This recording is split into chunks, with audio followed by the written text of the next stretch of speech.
Zambia Blog Talk Radio.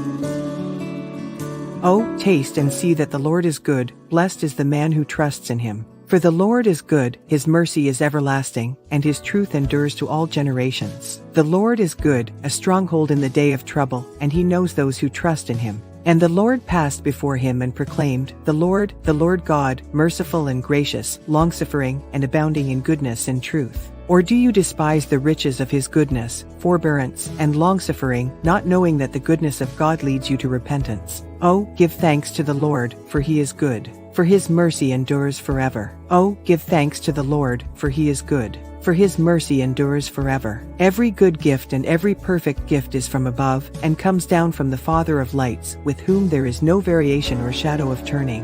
The Lord is good to all, and his tender mercies are over all his works. But God, who is rich in mercy.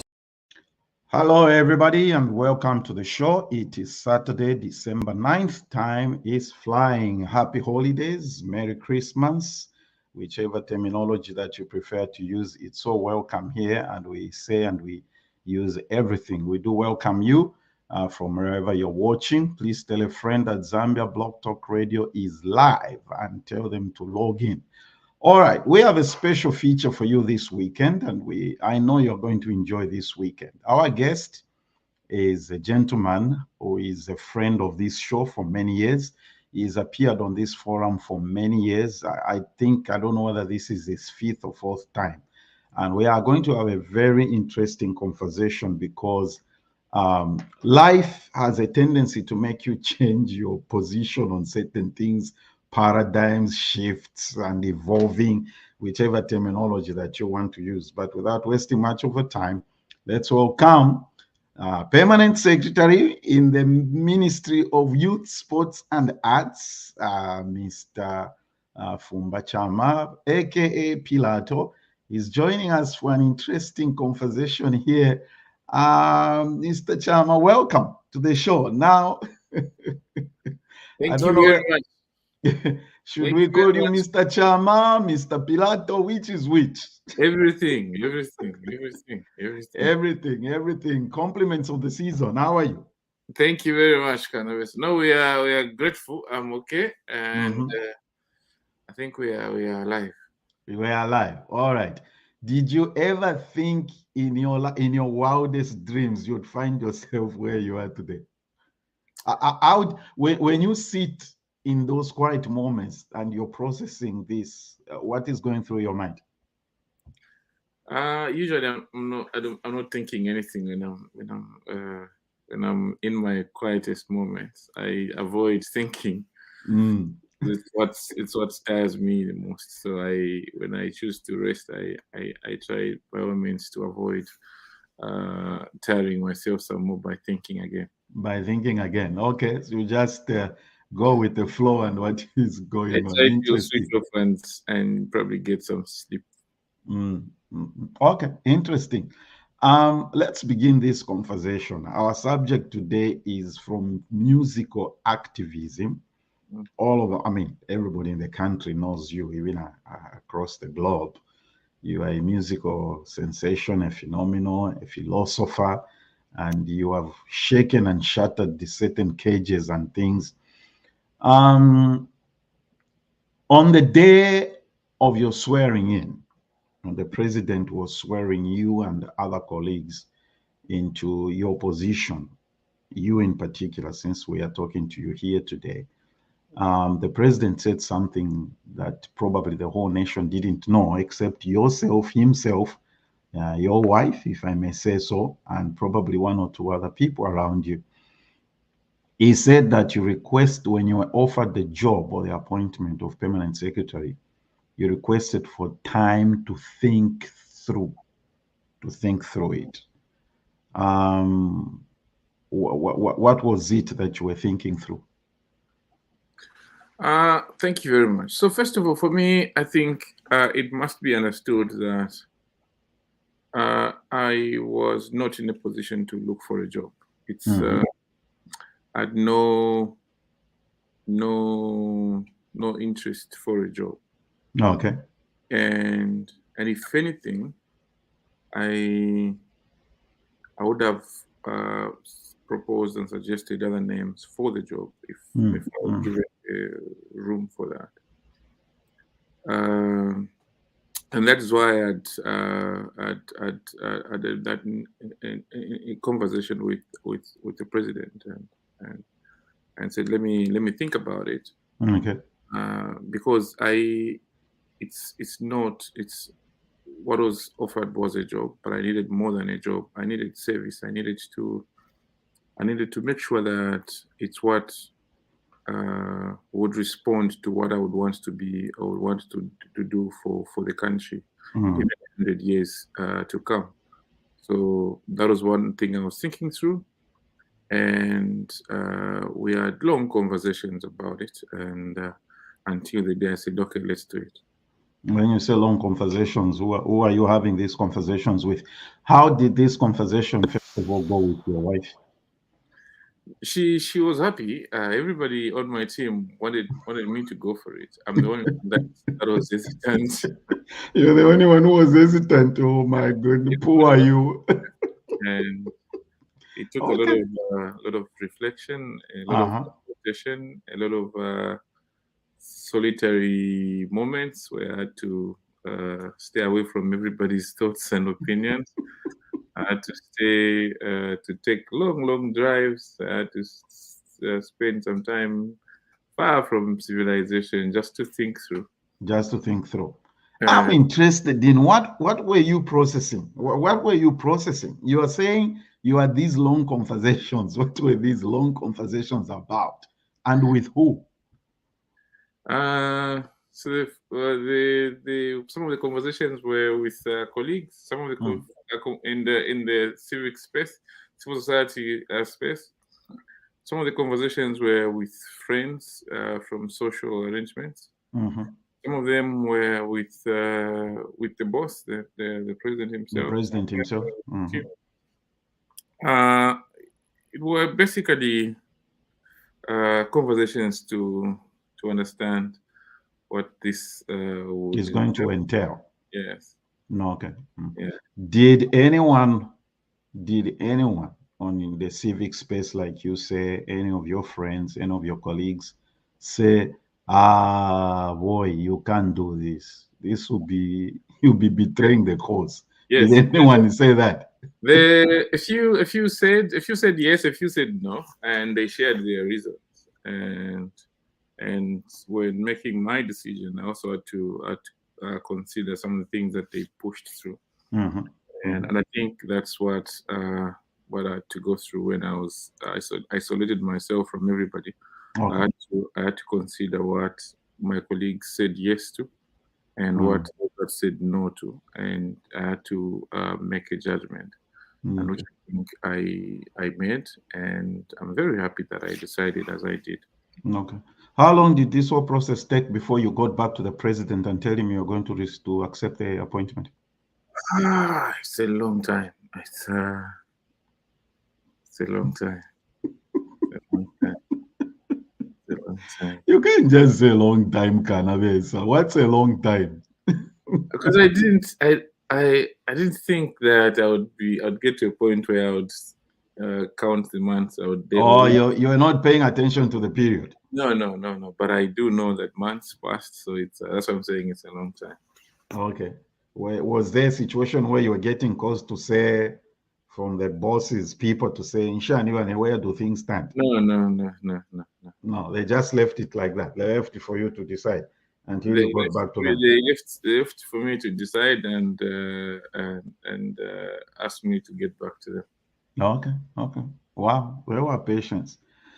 All right, so you accept to take the job, and obviously there's that final conversation. Did you have any terms or conditions under which you accepted this appointment, or you just took the job? That was it.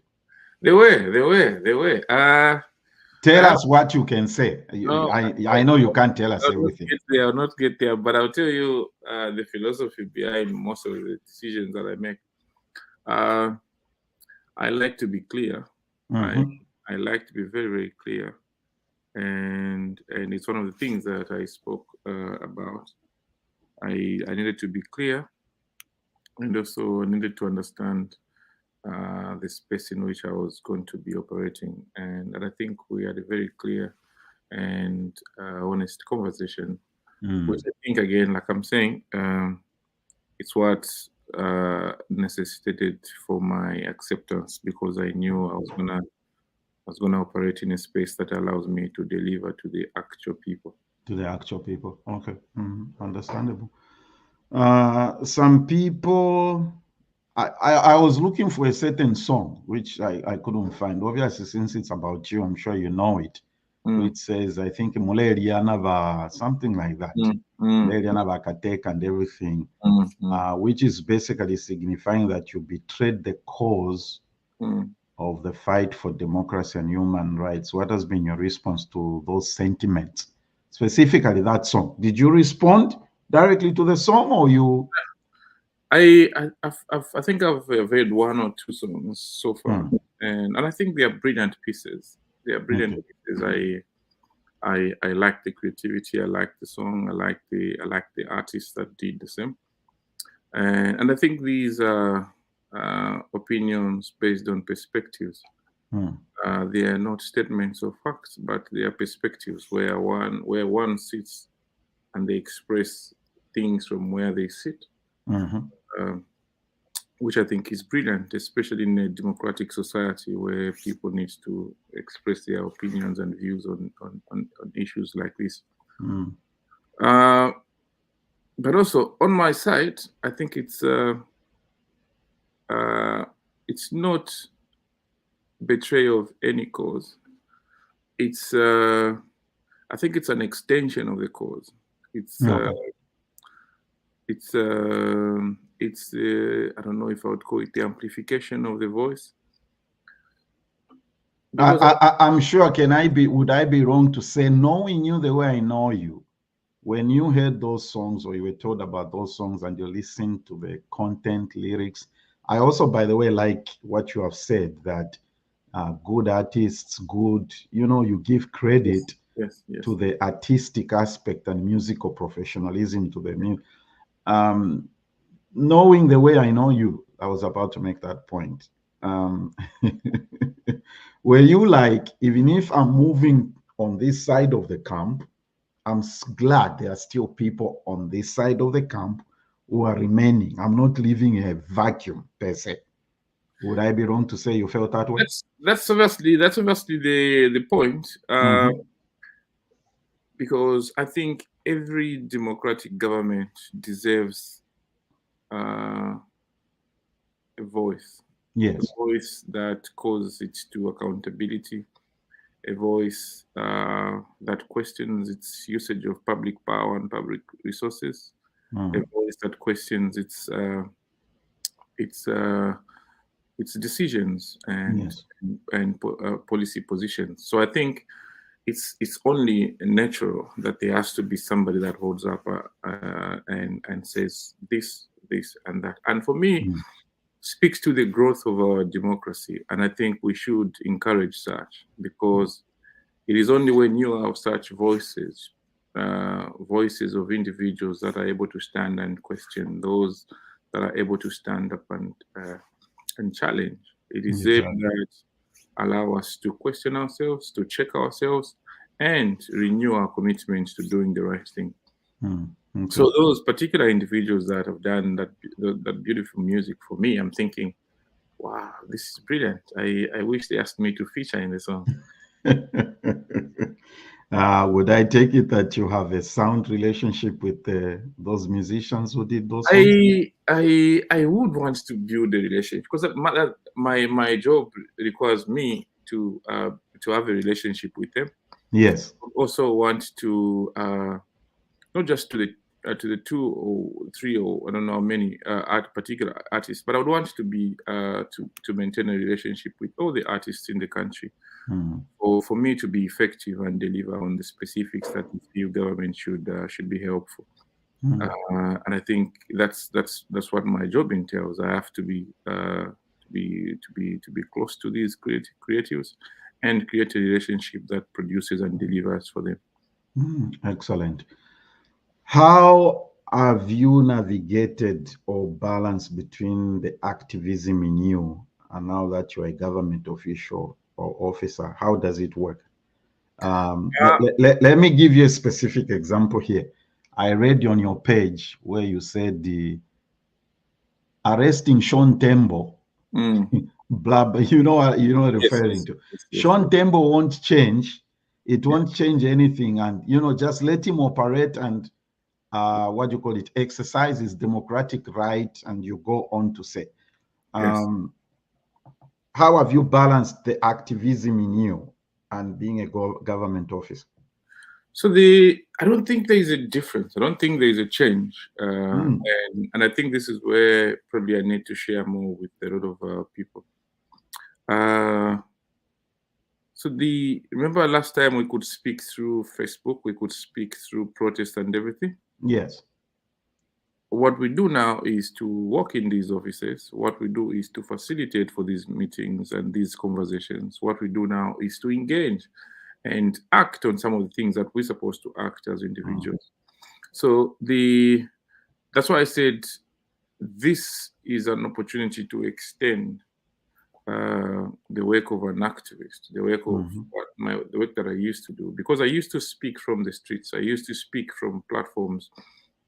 But now I'm in a position to speak to the people that are directly involved. I'm able to influence their decisions. I'm able to advocate from a close range, and I think it's not very different. Okay. Probably a more it's now a contact sport, and like okay, contact sports, eh?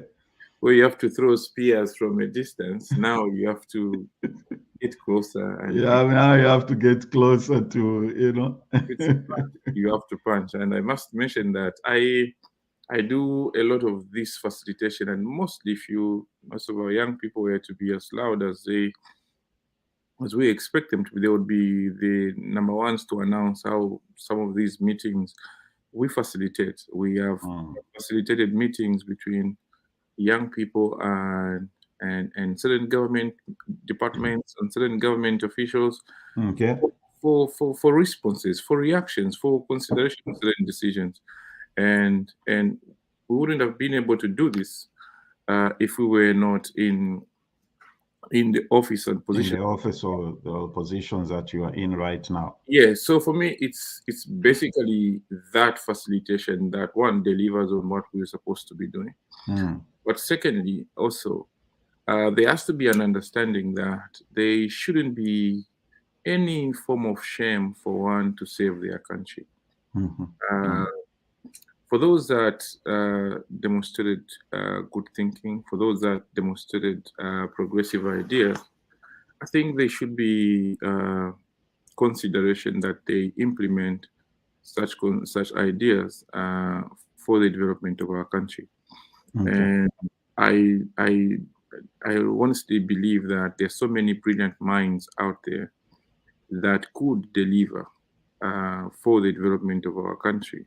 Yes, given an opportunity. But I think it takes a lot of courage.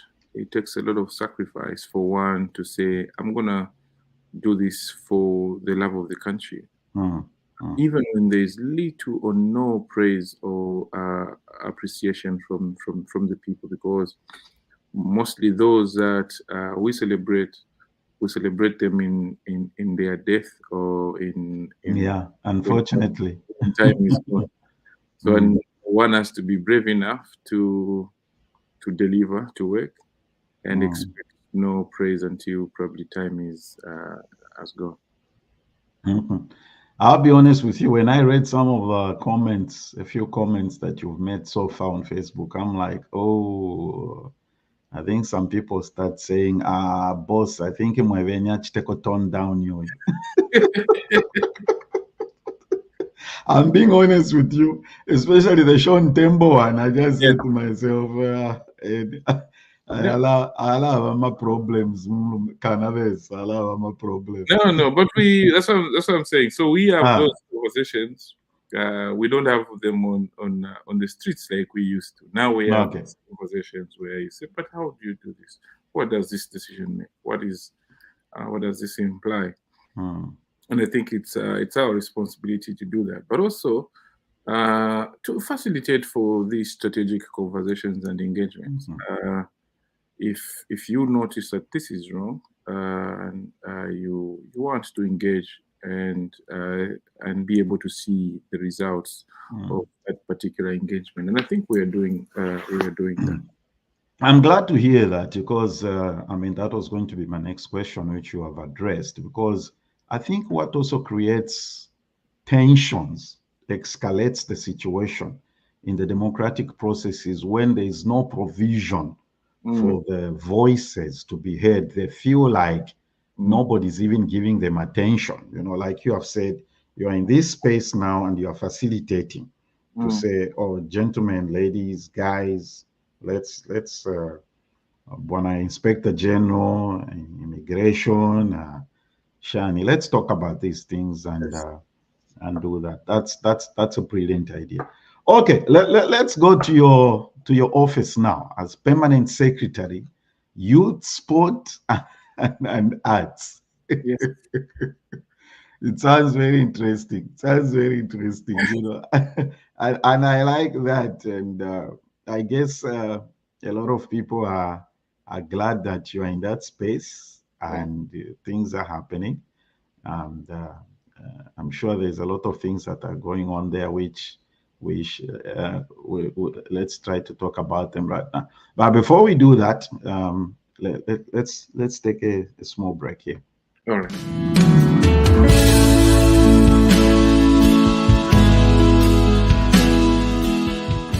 Are you ready to start your own show? Look no further than Zambia Blog Talk Radio TV's unbeatable hosting packages. We have hosting packages for all your live streaming needs. Introducing our basic, standard, and premium plans designed to fit your show's unique needs. With our basic plan, you get hosting and streaming only to Zambia Blog Talk Radio TV platforms, technical support, and a full hour of captivating content. Choose our standard plan, and you'll not only enjoy everything in the basic plan, but also receive promotions on our Facebook page and the freedom to stream to your personal platform, Facebook or YouTube. Your show, your choice. And for those who demand the best, our premium plan offers all the benefits of the basic and standard plans, plus the ability to multi-stream to your preferred platforms. That's right, the spotlight's on you. But wait, there's more. Are you planning an unforgettable event? Our events package is your ticket to flawless live streaming. From weddings to conferences, we make every moment count. Ready to shine on Zambia Blog Talk Radio TV. Reach out to us today at zbtr2009@gmail.com for questions, inquiries, or to create a custom one-time show package. Remember, at Zambia Blog Talk Radio TV, your success is our mission. All fees are subject.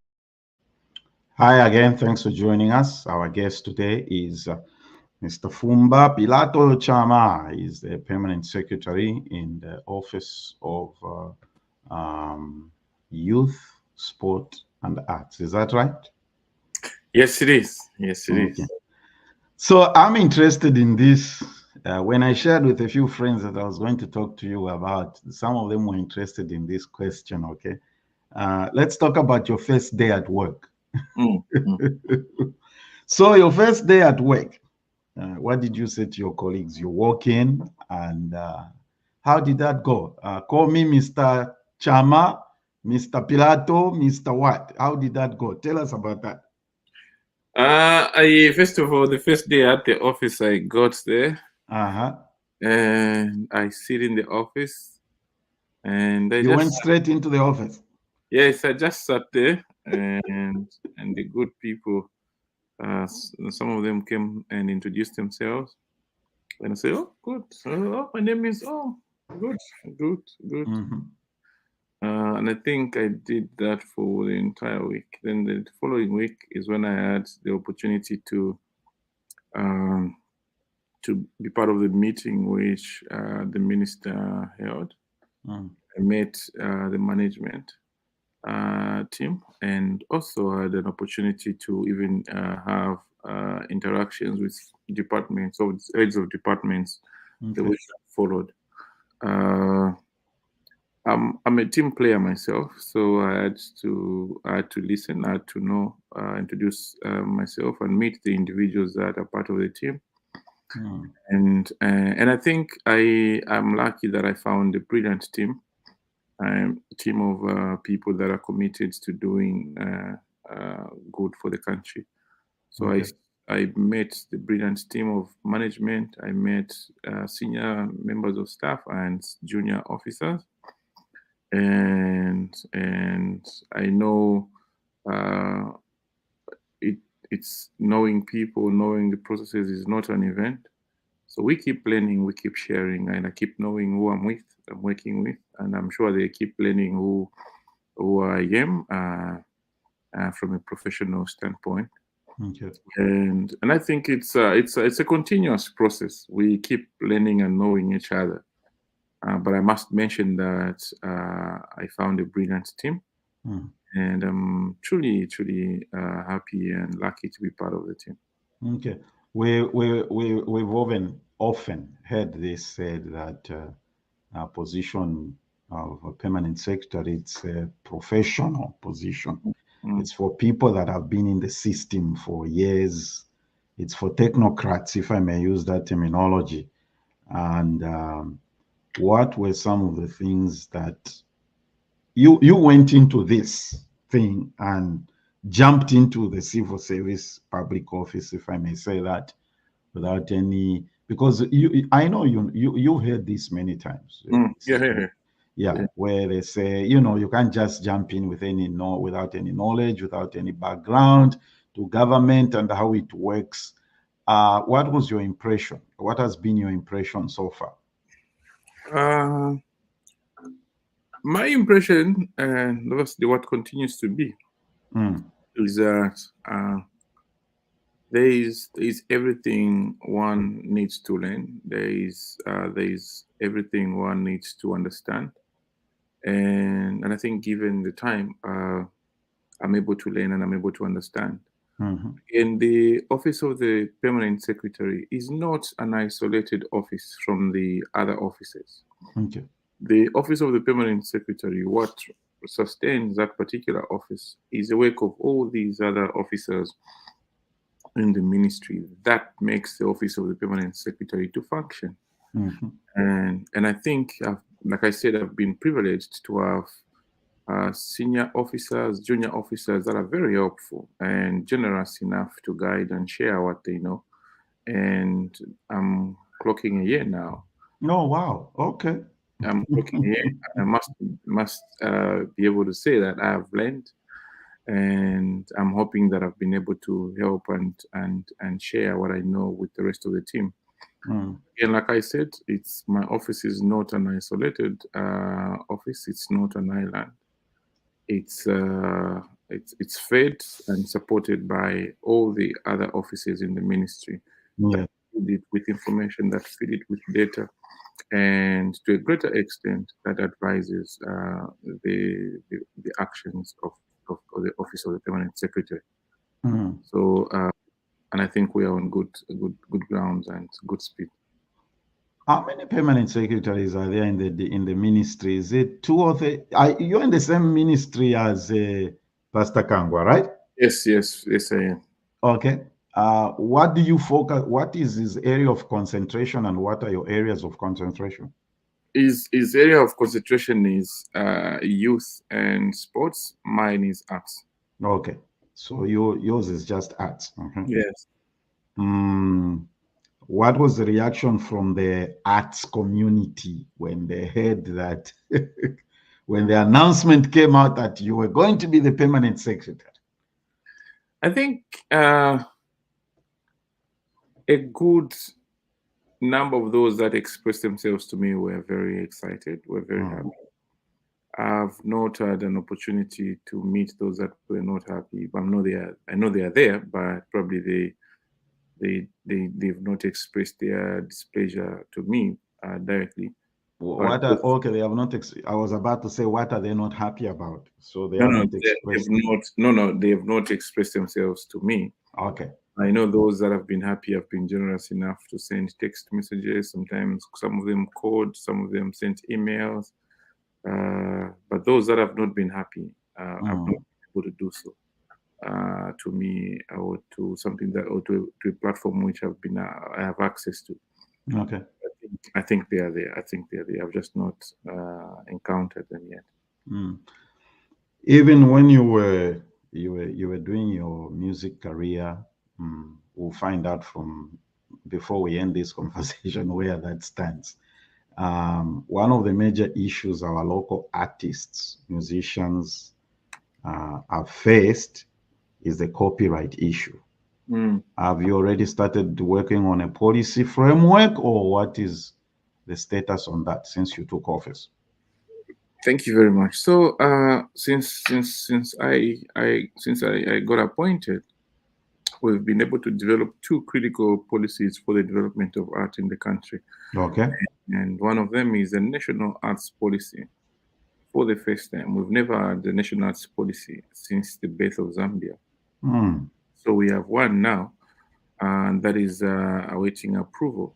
But we've developed one funded by government, and I'm sure by the end of this year we should be able to launch the two policies. The second one being the revision of the national film policy.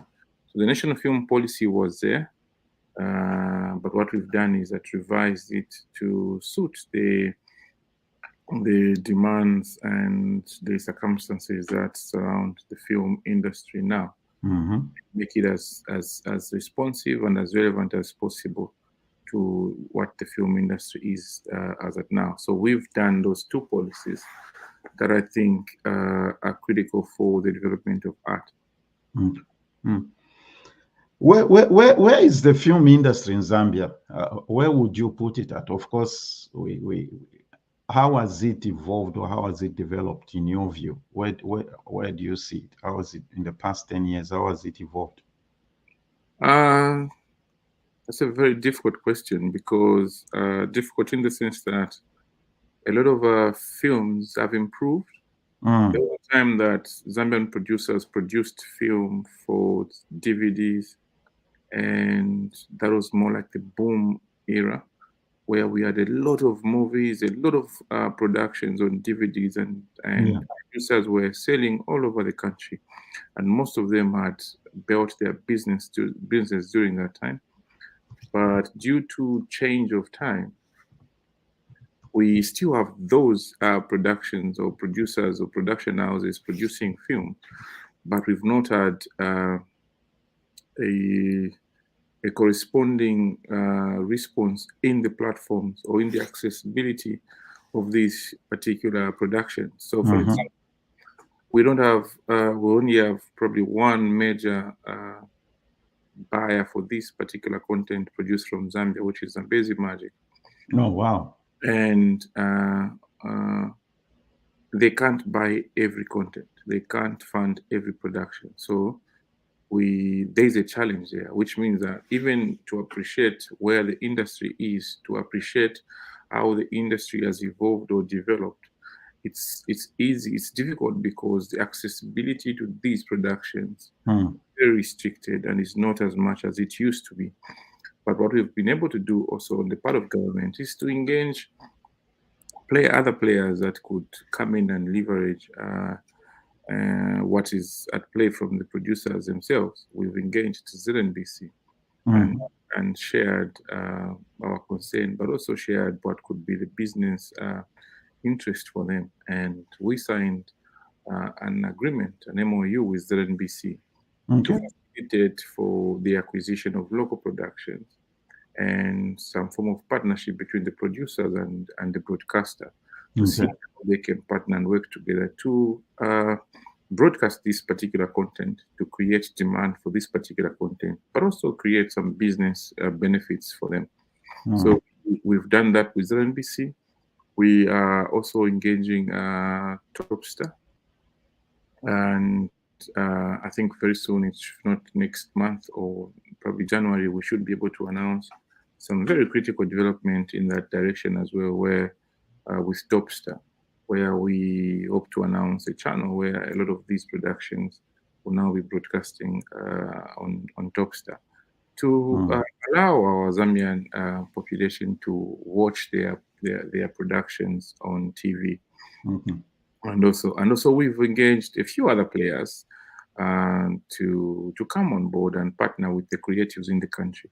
So these are challenges, but also the opportunities come with these particular challenges. And as government, we are committed to respond to these challenges with the view that we create business, and not just business for the producers, but also business for other players. This is why we are committed to creating an ecosystem where if the producer produces, there has to be somebody that offers and takes it up for distribution. And there has to be enough creative enterprises in this country that respond to every development and at every stage of production, marketing, and distribution, and all of that. And we are doing that, and we are committed to developing that ecosystem. You know, part of the greater audience for this platform is our diaspora community. What are the investment opportunities in the arts industry in Zambia? There is so much that our brothers and sisters in diaspora can take advantage of. For example, we have an issue with infrastructure. Okay. Infrastructure, I'll give an example. In Lusaka, we have music club hosting almost every big event, starting from theater, music performances, stand-up comedy. Most of the performances and presentations in arts end up being hosted at music club. We don't have music club in Kitwe. We don't have music club on the Copper Belt. We don't have music club in Livingstone. If our brothers and sisters, colleagues from the diaspora could see that as an opportunity to invest in the infrastructure, that's an opportunity where, because there is a lot of these productions, a lot of creatives in the country that want to showcase their works. Yes. If we had more platforms for them to showcase that, even government would be their number one clientele.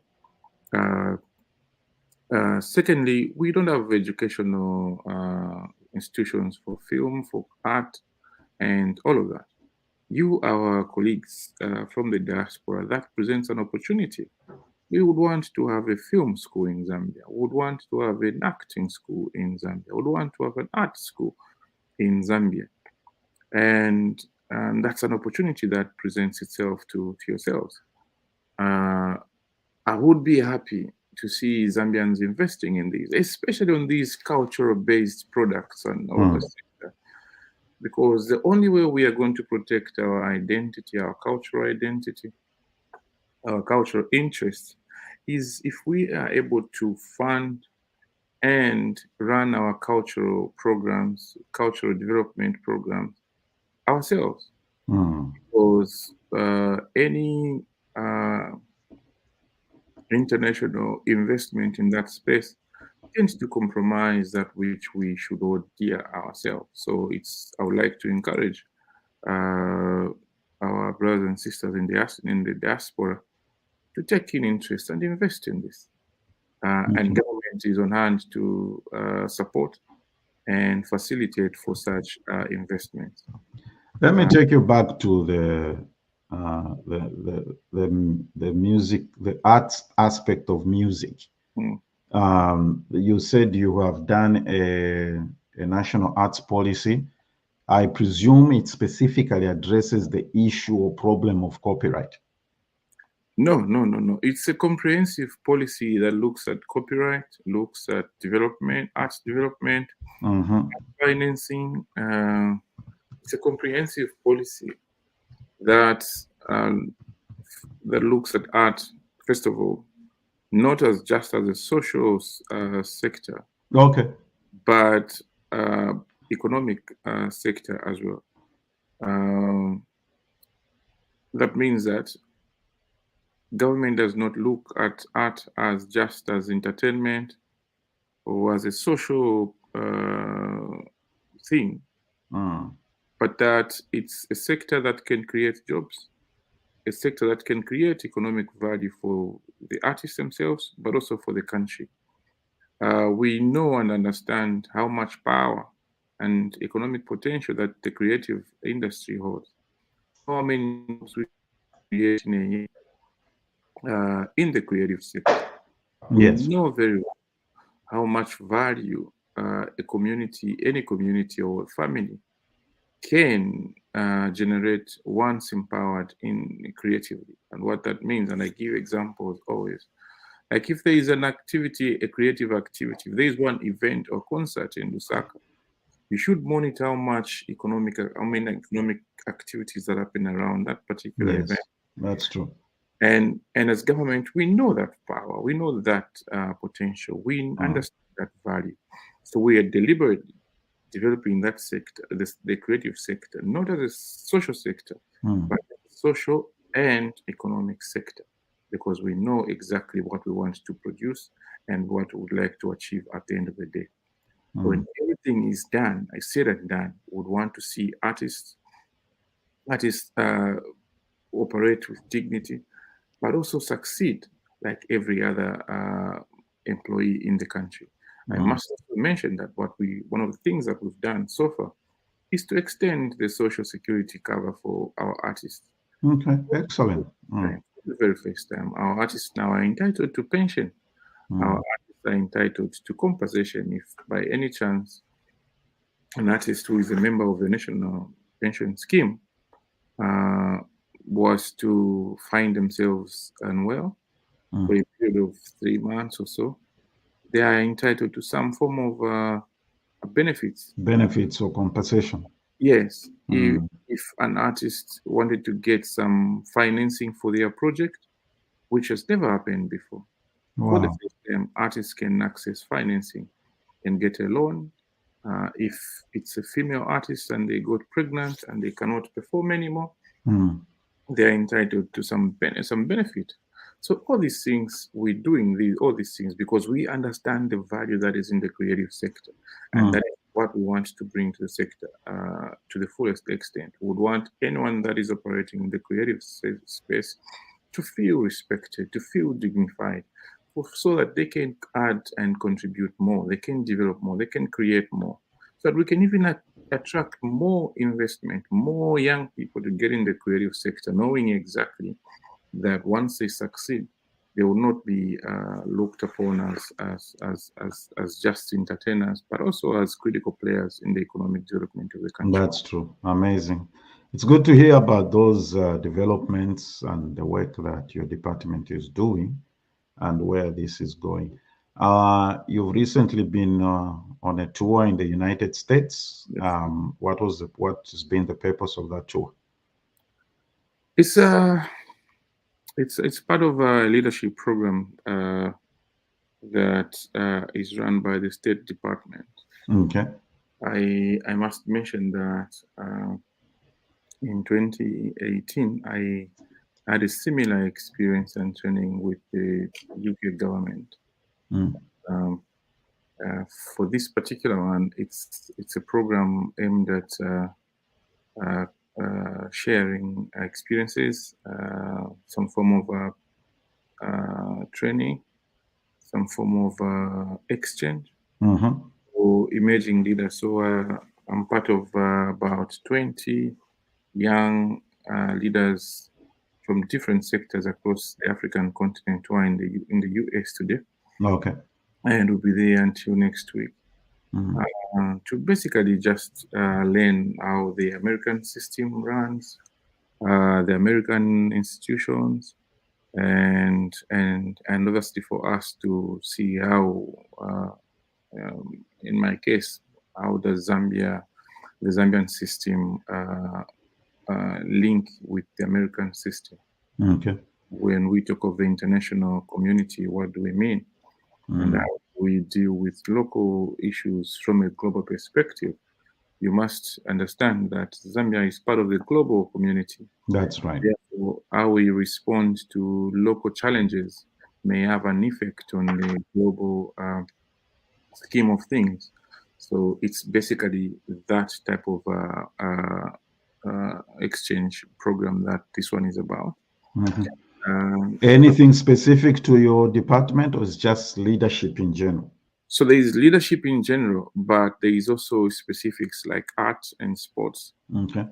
but also youth development. So it's we've had an opportunity to meet with the Smithsonian leadership. I think you know what Smithsonian, the Smith Foundation, which has a number of museums in the country.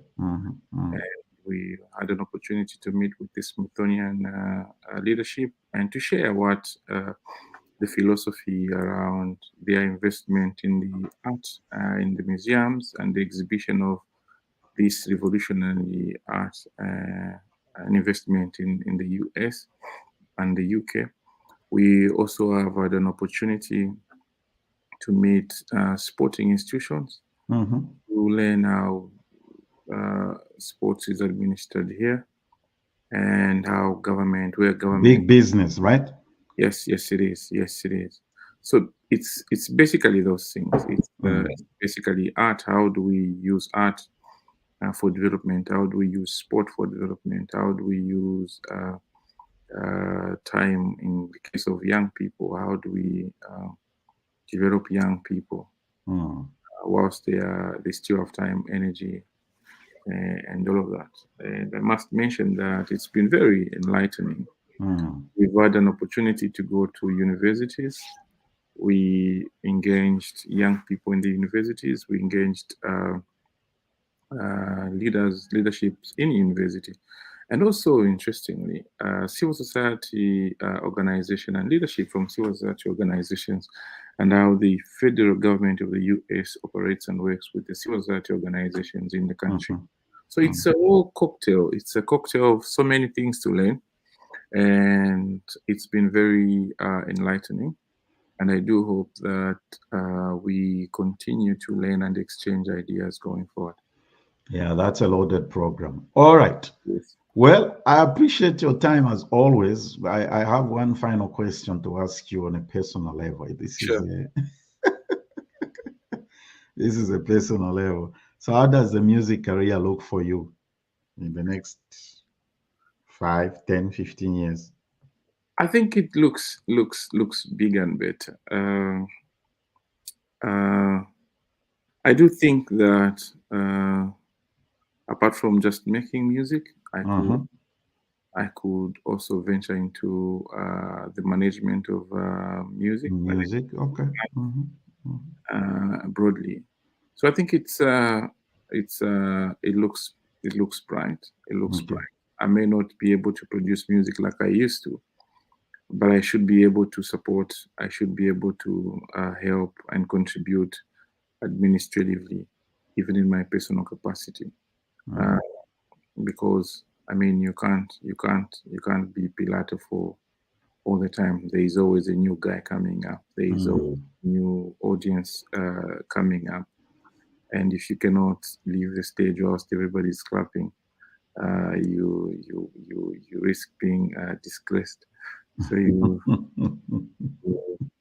want to step aside and support the brilliant talents that are coming up. Brilliant talent coming up. Yes. Although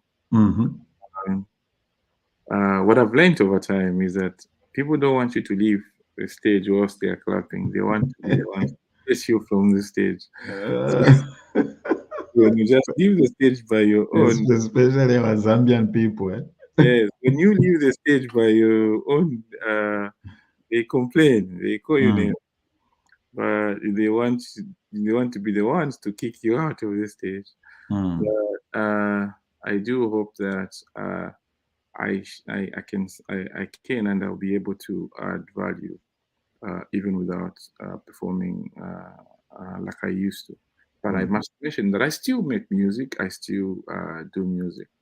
Okay. And, yeah. When you make I don't know whether I want to throw. Are you able to sing in the position that you hold now? Can you perform? No, I can't. I don't want. Because you said you still do make music, so but not for performing. It's because there's always the age to record. So I go to the studio, I go record. I sing about plants. I sing about the skies. I sing about climate change. It's just to happen. So we can't produce music related to Vashtasila anymore. No. I can't. Okay, that's understandable. Yes, there are other channels of engagement. So. Well, my brother, thank you for taking the time. It's been an informative, enlightening discussion to learn from you the process that you went through to take up this responsibility to serve the nation. And I commend you for your boldness. Thank you again, and Merry Christmas to you and your family. Thank you very much. I hope we'll catch up soon. Thank you very much. All right. Okay, everybody, that was our conversation with the one and only Mr. Chama Pilato Fumba. We wish him all the best in his life endeavors as he serves the nation in this new capacity. We'll see you next weekend for another interesting conversation. Bye-bye. Do you want to promote your business on Zambia Broad Talk Radio? Yes, that's right. Live on Zambia Broad Talk Radio. To book your spot, just make a donation by picking from the following categories. To get started, just call or WhatsApp the number on the screen and you'll be good to go. Live on Zambia Broad Talk Radio every Saturday for 1 full month. And it will stay on the recorded shows.